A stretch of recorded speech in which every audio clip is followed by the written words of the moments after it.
ನಮಸ್ಕಾರ ವೀಕ್ಷಕರೇ, ಗ್ಯಾರಂಟಿ ಸ್ಪೆಷಲ್ಗೆ ಸ್ವಾಗತ. ನಾನು ಕಾರ್ತಿಕ್. ಸುಪ್ರೀಂ ಕೋರ್ಟ್ ಅಂಗಳದಲ್ಲಿ ದರ್ಶನ್, ಪವಿತ್ರ ಗೌಡ ಜಾಮೀನು ಅರ್ಜಿ, ದಾಸನಿಗೆ ಜೈಲ ಬೇಲ್ ನೀಡಲು ದರ್ಶನ್ ನೀಡಿರುವ ಕಾರಣಗಳು ಹೇಗಿವೆ? ಮಗಳಿದ್ದಾಳೆ, ಬೇಲ್ ರಿಜೆಕ್ಟ್ ಮಾಡಬೇಡಿ ಅಂತ ಪವಿತ್ರ ಹೇಳಿದ್ದೇಕೆ? ದರ್ಶನ್ ಪವಿತ್ರ ಜಾಮೀನು ಅರ್ಜಿ ಸುಪ್ರೀಂ ಕೋರ್ಟ್ನಲ್ಲಿ ಏನಾಗಲಿದೆ? ಇದೇ ಈ ಹೊತ್ತಿನ ವಿಶೇಷ. ಸುಪ್ರೀಂ ಕಟಕಟೆಯಲ್ಲಿ ದರ್ಶನ್.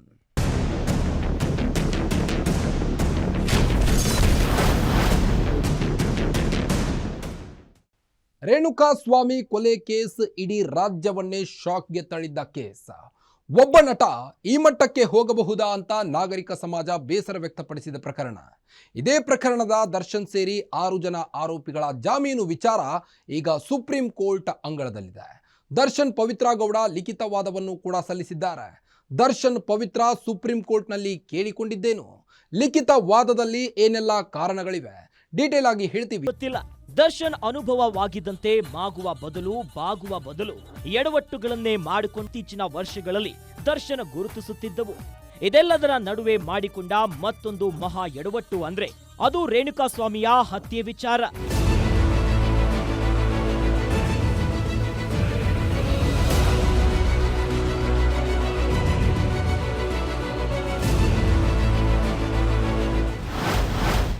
ಸುಪ್ರೀಂ ಕೋರ್ಟ್ ಅಂಗಳದಲ್ಲಿ ದರ್ಶನ್ ಬೇಲ್ ಭವಿಷ್ಯ. ಏನಾಗಲಿದೆ ದಾಸನ ಬದುಕು? ಜೈಲ ಬೇಲ? ಸದ್ಯ ರೇಣುಕಾಸ್ವಾಮಿ ಹತ್ಯೆ ಪ್ರಕರಣ ಸುಪ್ರೀಂ ಕೋರ್ಟ್ ಮೆಟ್ಟಿಲೇರಿದೆ. ಹೈಕೋರ್ಟ್ನಲ್ಲಿ ದರ್ಶನ್, ಪವಿತ್ರ ಗೌಡ ಹಾಗೂ ಉಳಿದ 11 ಜನರಿಗೆ ನೀಡಿದ ಜಾಮೀನನ್ನ ಸುಪ್ರೀಂ ಕೋರ್ಟ್ನಲ್ಲಿ ಪ್ರಶ್ನಿಸಲಾಗಿದೆ.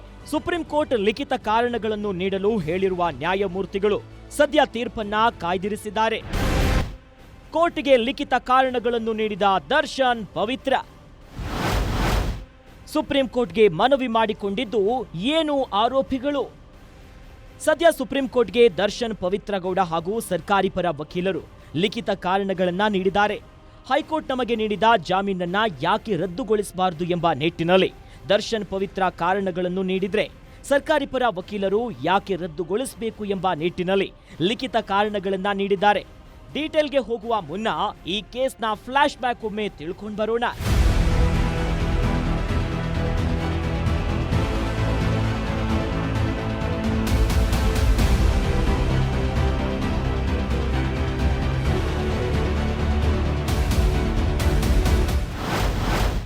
ಜೂನ್ 11, 2024 ಮೈಸೂರು ಜಿಮ್ನಲ್ಲಿ ದರ್ಶನ್ ಅರೆಸ್ಟ್. ಮೈಸೂರಿನಿಂದ ಬೆಂಗಳೂರಿಗೆ ಎಳೆದುಕೊಂಡು ಬಂದ ಪೊಲೀಸ್. ಜೂನ್ 11, 2024 ಕೂಡ ಶಾಕ್ ಆಗಿದ್ರು. ಕಾರಣ ಅವತ್ತು ದರ್ಶನ್ ಮೈಸೂರಿನಲ್ಲಿ ಅರೆಸ್ಟ್ ಆಗಿರುವ ವಿಷಯ ಕಾಡ್ಗಿಚ್ಚಿನಂತೆ ರಾಜ್ಯ ದೇಶದೆಲ್ಲೆಡೆ ಹಬ್ಬಿತ್ತು. ಸದಾ ಎಡವಟ್ಟುಗಳ ಮೇಲೆ ಎಡವಟ್ಟುಗಳನ್ನ ಮಾಡಿಕೊಳ್ತಿದ್ದ ದರ್ಶನ್ ಈಗ ಮಹಾ ಪ್ರಮಾದವೊಂದರಲ್ಲಿ ಭಾಗಿಯಾಗಿದ್ದಾರೆ ಅನ್ನೋ ಆರೋಪ ಕೇಳಿಬಂದಿತ್ತು.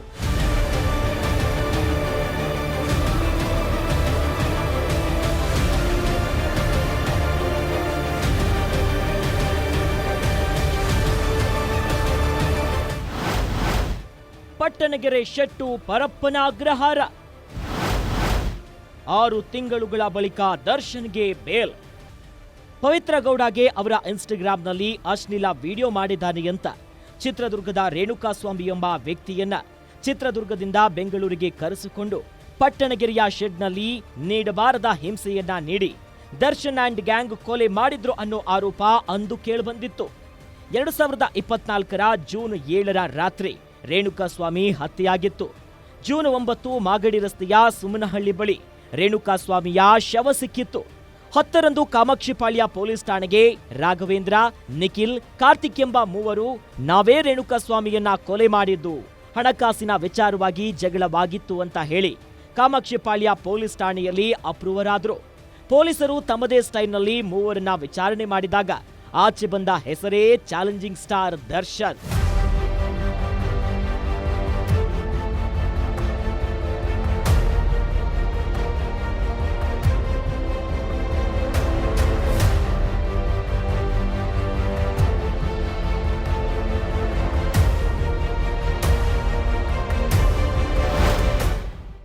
ದರ್ಶನ ಹೆಸರು ಕೇಳಿ ಬರ್ತಿದ್ದೇ ತಡ. ಪೊಲೀಸರು ತಡ ಮಾಡಲಿಲ್ಲ. ಕೂಡಲೇ ಮೈಸೂರಿನಲ್ಲಿ ದರ್ಶನ್ ಇರೋ ಮಾಹಿತಿಯನ್ನ ಪಡೆದ ಪೊಲೀಸರು ನೇರವಾಗಿ ಅಲ್ಲಿಗೆ ತೆರಳಿ ಆತನನ್ನ ಎಳೆದುಕೊಂಡು ಬಂದಿದ್ದಾರೆ. ಕೊನೆಗೆ ಪವಿತ್ರ ಗೌಡಳನ್ನ ಪೊಲೀಸ್ ಠಾಣೆಗೆ ಕರೆಸಿ ಸಂಪೂರ್ಣ ವಿಚಾರಣೆ ನಡೆಸಿದ್ದಾರೆ. ಆಗಲೇ ತೆರೆದುಕೊಂಡಿದ್ದು ಪಟ್ಟಣಗೆರೆ ಶೆಡ್ನ ರಣಭೀಕರ ಮರ್ಡರ್ ಮಿಸ್ಟರಿ.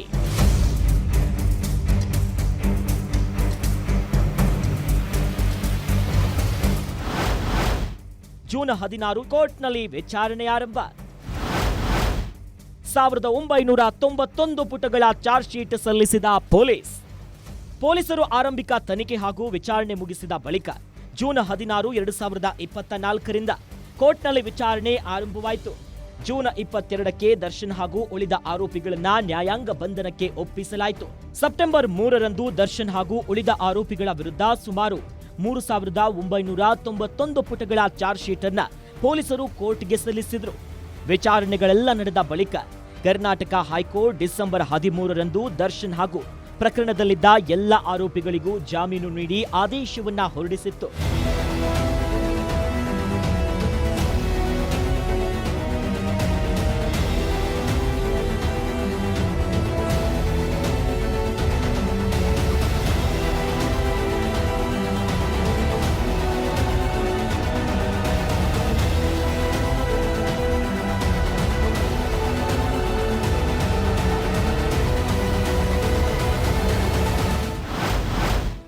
ಹೈಕೋರ್ಟ್ ತೀರ್ಪು ಪ್ರಶ್ನಿಸಿ ಸುಪ್ರೀಂ ಕೋರ್ಟ್ನಲ್ಲಿ ಅರ್ಜಿ.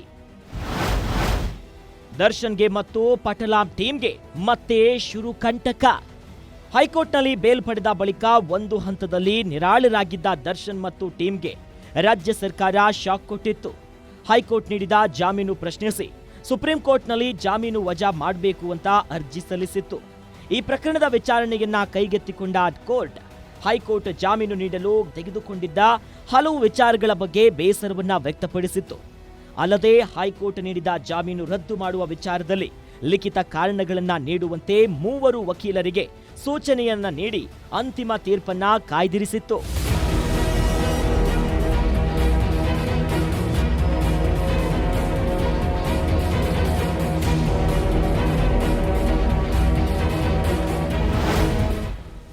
ಸದ್ಯ ದರ್ಶನ್, ಪವಿತ್ರ ಗೌಡ ಮತ್ತು ರಾಜ್ಯ ಸರ್ಕಾರ ಪರ ವಕೀಲರು ಸುಪ್ರೀಂ ಕೋರ್ಟ್ಗೆ ಲಿಖಿತ ಕಾರಣಗಳನ್ನ ನೀಡಿದ್ದಾರೆ. ಜಾಮೀನು ರದ್ದು ಮಾಡಬೇಡಿ ಎಂದು ಕೋರ್ಟ್ಗೆ ಮನವಿ ಮಾಡಿರುವ ದರ್ಶನ್ ಮತ್ತು ಪವಿತ್ರ ಗೌಡ ತಮ್ಮದೇ ಆದ ಕಾರಣಗಳನ್ನ ನೀಡಿದ್ದಾರೆ. ಈ ಕಾರಣಕ್ಕಾಗಿ ಹೈಕೋರ್ಟ್ ನೀಡಿದ ಜಾಮೀನು ರದ್ದು ಮಾಡಬಾರದು ಅಂತ ಕೋರ್ಟ್ಗೆ ಮನವಿ ಮಾಡಿದ್ದಾರೆ. ದರ್ಶನ್ ಮತ್ತು ಪವಿತ್ರ ಗೌಡಗೆ ಸುಪ್ರೀಂ ಕೋರ್ಟ್ ನಿರಾಳತೆ ನೀಡಿತ್ತು. ಮುಂದೆ ದರ್ಶನ್ ಮತ್ತು ಪವಿತ್ರ ಗೌಡ ಭವಿಷ್ಯ ಏನಾಗಲಿದೆ? ವಕೀಲರು ಮಾಡಿರುವ ವಾದವೇನು?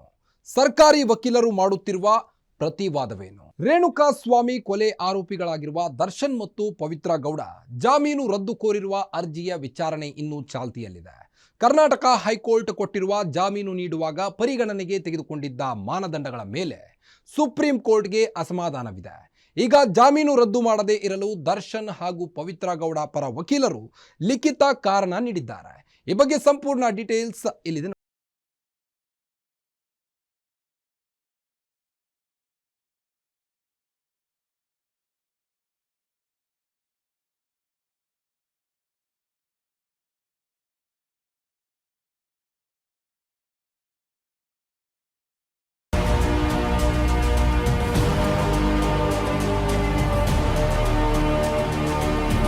ಉಯ್ಯಾಲೆಯಲ್ಲಿದೆ. ದರ್ಶನ್ ಮತ್ತೆ ಜೈಲಿಗೆ ಹೋಗ್ತಾರಾ ಅನ್ನೋ ಅನುಮಾನಗಳು ಕೂಡ ಸೃಷ್ಟಿಯಾಗಿವೆ. ಕಾರಣ ಸುಪ್ರೀಂ ಕೋರ್ಟ್ ಹೈಕೋರ್ಟ್ನಿಂದ ನೀಡಿದ ಜಾಮೀನಿನ ಬಗ್ಗೆ ಹೊಂದಿರುವ ಅಸಮಾಧಾನ. ದರ್ಶನ್ ಬೇಲ್ ಮಂಜೂರಾಗಿದ್ದನ್ನ ರದ್ದು ಕೋರಿ ಸರ್ಕಾರಿ ವಕೀಲರು ಸುಪ್ರೀಂ ಕೋರ್ಟ್ಗೆ ಅರ್ಜಿ ಹಾಕಿದ್ದು ನಿಮಗೆಲ್ಲ ಗೊತ್ತೇ ಇದೆ. ಹೈಕೋರ್ಟ್ ನೀಡಿದ್ದ ಜಾಮೀನನ್ನ ರದ್ದು ಮಾಡಬೇಕು ಅಂತ ಸುಪ್ರೀಂ ಕೋರ್ಟ್ ಮೊರೆ ಹೋಗಲಾಗಿತ್ತು. ಈ ವೇಳೆ ಹೈಕೋರ್ಟ್ ಜಾಮೀನು ನೀಡುವಾಗ ಪರಿಗಣಿಸಿದ ಮಾನದಂಡಗಳ ಬಗ್ಗೆ ಸುಪ್ರೀಂ ಕೋರ್ಟ್ ಆಕ್ರೋಶ ವ್ಯಕ್ತಪಡಿಸಿತ್ತು. ದರ್ಶನ್ ಮತ್ತು ಇಬ್ಬರು ನೀಡಿರುವ ಕಾರಣಗಳು ಏನೇನು ಅನ್ನೋದನ್ನ ನೋಡೋದಾದ್ರೆ, ದರ್ಶನ್ರನ್ನ ಮೈಸೂರಿನಲ್ಲಿ ಬಂಧಿಸಲಾಗಿತ್ತು. ಬೆಂಗಳೂರಿನಲ್ಲಿ ಎಫ್ಐಆರ್ ದಾಖಲು ಮಾಡಲಾಗಿದೆ. ಬಂಧನಕ್ಕೆ ಕಾರಣವನ್ನು ಸಂಜೆ 6:30ರವರೆಗೂ ಲಿಖಿತವಾಗಿ ನೀಡಿರುವುದಿಲ್ಲ. ಬಂಧನಕ್ಕೆ ಕಾರಣಗಳನ್ನು ನೀಡದೇ ಇರುವುದು ಕಾನೂನು ಉಲ್ಲಂಘನೆ. ದರ್ಶನ್ ಜಾಮೀನು ರದ್ದುಪಡಿಸುವುದು ಕಠಿಣ ಕ್ರಮವಾಗಲಿದೆ. ದರ್ಶನ್ ಯಾವುದೇ ಜಾಮೀನು ಷರತ್ತುಗಳನ್ನು ಉಲ್ಲಂಘಿಸಿಲ್ಲ. ಅಪಹರಣದಲ್ಲಿ ದರ್ಶನ್ ಪಾತ್ರದ ಬಗ್ಗೆ ಯಾವುದೇ ಸಾಕ್ಷ್ಯವಿಲ್ಲ. ಅಪಹರಣಕ್ಕೆ ದರ್ಶನ್ ಸೂಚನೆ ನೀಡಿದ್ದಾರೆ ಎಂಬುದಕ್ಕೆ ಯಾವುದೇ ಪುರಾವೆಗಳು ಇಲ್ಲ. ದರ್ಶನ್ ಮತ್ತು ಆರೋಪಿ ನಂಬರ್ 3ರ ನಡುವೆ ಕರೆಗಳು, ವಾಟ್ಸಪ್ ಸಂದೇಶಗಳು ವಿನಿಮಯವಾಗಿಲ್ಲ. ಸಾಕ್ಷಿಗಳಾದ ಕಿರಣ್, ಮಲ್ಲಿಕಾರ್ಜುನ್ ಹಾಗೂ ನರೇಂದ್ರ ಸಿಂಗ್ ಹೇಳಿಕೆಗಳ ವಿಶ್ವಾಸಾರ್ಹತೆಯ ಬಗ್ಗೆ ಅನುಮಾನವಿದೆ. ಘಟನೆ ನಡೆದ 7 ದಿನಗಳ ನಂತರ ಕಿರಣ್ ಹೇಳಿಕೆ ದಾಖಲಿಸಿಕೊಳ್ಳಲಾಗಿದೆ. ಇತ್ತ ಮಲ್ಲಿಕಾರ್ಜುನ್ ಮತ್ತು ನರೇಂದ್ರ ಸಿಂಗ್ ಕೋರ್ಟ್ನಲ್ಲಿ ದರ್ಶನ್ ಹೆಸರು ಉಲ್ಲೇಖಿಸಿಲ್ಲ. 3 ಸೆಕೆಂಡ್ ವಿಡಿಯೋ ಇದೆ ಎಂದು ರಾಜ್ಯ ಸರ್ಕಾರ ಹೇಳುತ್ತಿದೆ. ಅದರಲ್ಲಿ ಹುರುಳಿಲ್ಲ. 3 ಸೆಕೆಂಡ್ ವಿಡಿಯೋ ಅಸ್ತಿತ್ವದಲ್ಲಿಯೇ ಇಲ್ಲ. ಅದರ ಬಗ್ಗೆ ಚಾರ್ಜ್ ಶೀಟ್ನಲ್ಲಿಯೂ ಉಲ್ಲೇಖವಾಗಿಲ್ಲ. ಹೈಕೋರ್ಟ್ಗೂ ಸಲ್ಲಿಸಿಲ್ಲ. ಮರಣ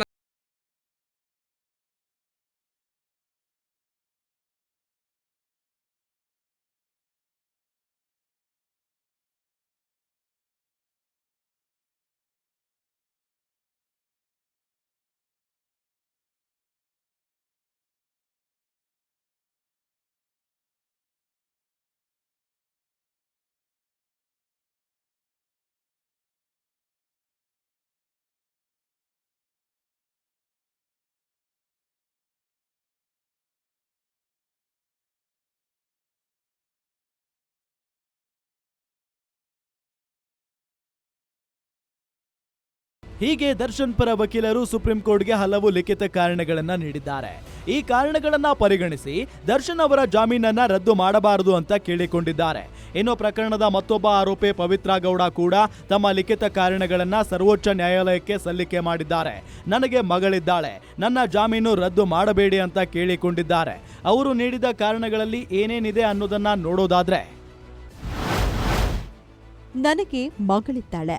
ಪವಿತ್ರ ಗೌಡ ಮೃತ ರೇಣುಕಾ ಸ್ವಾಮಿಯಿಂದ ಲೈಂಗಿಕ ಕಿರುಕುಳಕ್ಕೆ ಒಳಗಾಗಿದ್ರು. ಘಟನೆ ನಡೆದ ದಿನ ಇತರ ಆರೋಪಿಗಳೊಟ್ಟಿಗೆ ಪವಿತ್ರ ಗೌಡ ಅವರಿಗೆ ಯಾವುದೇ ಸಂವಹನ ನಡೆದಿಲ್ಲ. ಪವಿತ್ರ ಗೌಡ ರೇಣುಕಾ ಸ್ವಾಮಿಯ ಅಪಹರಣ ಮತ್ತು ಕೊಲೆಯ ಸಂಚಿನಲ್ಲಿ ಭಾಗಿಯಾಗಿದ್ದಾರೆ ಎಂಬುದನ್ನ ಸಾಬೀತುಪಡಿಸಲು ಪ್ರಾಸಿಕ್ಯೂಷನ್ ವಿಫಲವಾಗಿದೆ.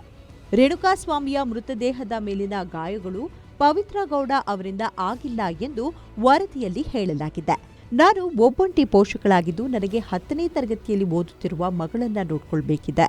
ಜೊತೆಗೆ ವಯಸ್ಸಾದ ಪೋಷಕರು ಇದ್ದು ಅವರಿಗೆ ನಾನೇ ಆಧಾರವಾಗಿದ್ದೇನೆ. ನನಗೆ ಯಾವುದೇ ಕ್ರಿಮಿನಲ್ ಹಿನ್ನೆಲೆ ಇಲ್ಲ.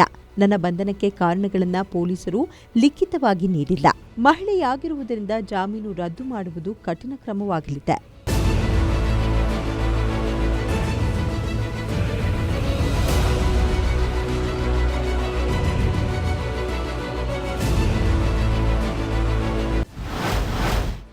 ಪಟ್ಟಣಗೆರೆ ಶೆಡ್ಗೆ ಆರೋಪಿಗಳು ಬಂದಿದ್ದಕ್ಕೆ ಸಾಕ್ಷಿ ಇದೆ.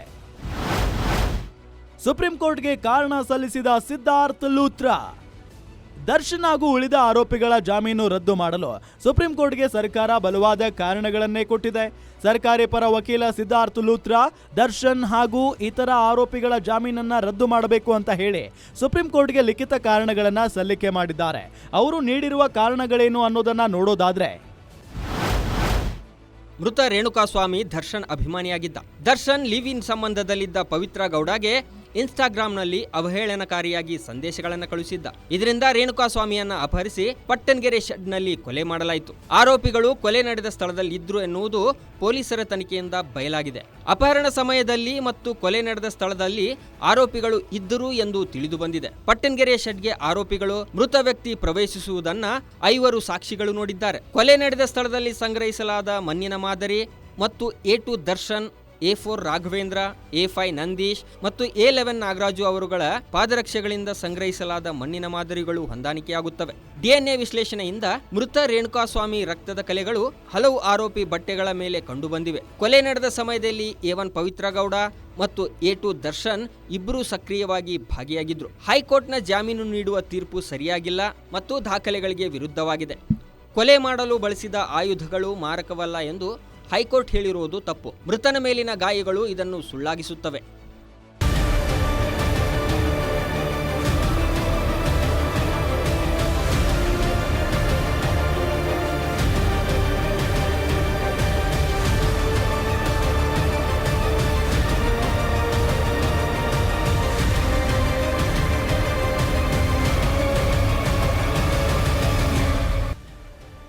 ಸದ್ಯ ಸರ್ಕಾರಿ ವಕೀಲರು ದರ್ಶನ್ ಮತ್ತು ಪವಿತ್ರ ಗೌಡ ತಮ್ಮ ಲಿಖಿತ ಕಾರಣಗಳನ್ನು ಸುಪ್ರೀಂ ಕೋರ್ಟ್ಗೆ ಸಲ್ಲಿಸಿದ್ದಾರೆ. ಮುಂದೆ ಸುಪ್ರೀಂ ಕೋರ್ಟ್ ದರ್ಶನ್ ಜಾಮೀನು ಭವಿಷ್ಯವನ್ನ ನಿರ್ಧರಿಸಲಿದೆ. ಈಗಾಗಲೇ ಹೈಕೋರ್ಟ್ ನೀಡಿದ ಜಾಮೀನಿನ ಬಗ್ಗೆ ಸುಪ್ರೀಂ ಕೋರ್ಟ್ ಆಕ್ರೋಶ ವ್ಯಕ್ತಪಡಿಸಿದ್ದು ಬೇರೆಯದೇ ಕೋನದಲ್ಲಿ ನೋಡಲಾಗುತ್ತಿದೆ. ದರ್ಶನ್ ಗ್ಯಾಂಗ್ಗೆ ಸುಪ್ರೀಂ ಕೋರ್ಟ್ನಲ್ಲಿ ಹಿನ್ನಡೆಯಾಗಲಿದೆ ಅಂತ ಸರ್ಕಾರಿ ವಕೀಲರು ವಿಶ್ವಾಸ ವ್ಯಕ್ತಪಡಿಸಿದ್ದಾರೆ. ಸದಾ ದರ್ಶನ್ ಹಾಗೂ ಆತನ ಪಟಾಲಂ ಜೈಲು ಮತ್ತು ಬೇಲು ಎಂಬ ತೂಗುಯ್ಯಾಲೆಯಲ್ಲಿ ತೂಗುತ್ತಿದ್ದಾರೆ. ದರ್ಶನ್ ಪವಿತ್ರಾಗೆ ಸುಪ್ರೀಂ ಕೋರ್ಟ್ ನಿಟ್ಟುಸಿರು ಬಿಡುವಂತೆ ಮಾಡುತ್ತಾ ಇಲ್ಲವೇ ಮತ್ತೆ ಜೈಲಿಗೆ ಅಟ್ಟುತ್ತಾ ಕಾದು ನೋಡಬೇಕಿದೆ.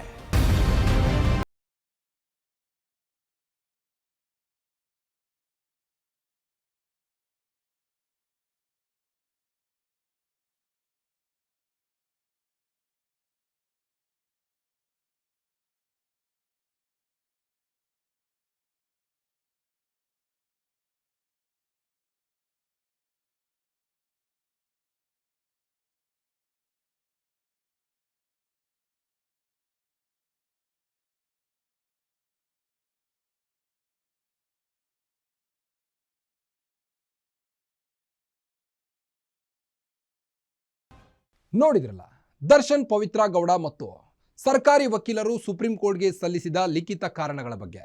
ಇದಾಗಿತ್ತು ಈ ಹೊತ್ತಿನ ವಿಶೇಷ ಗ್ಯಾರಂಟಿ ಸ್ಪೆಷಲ್. ನೋಡ್ತಾ ಇರಿ ಗ್ಯಾರಂಟಿ ನ್ಯೂಸ್, ಸುದ್ದಿ ಖಚಿತ, ನ್ಯಾಯ ನಿಶ್ಚಿತ.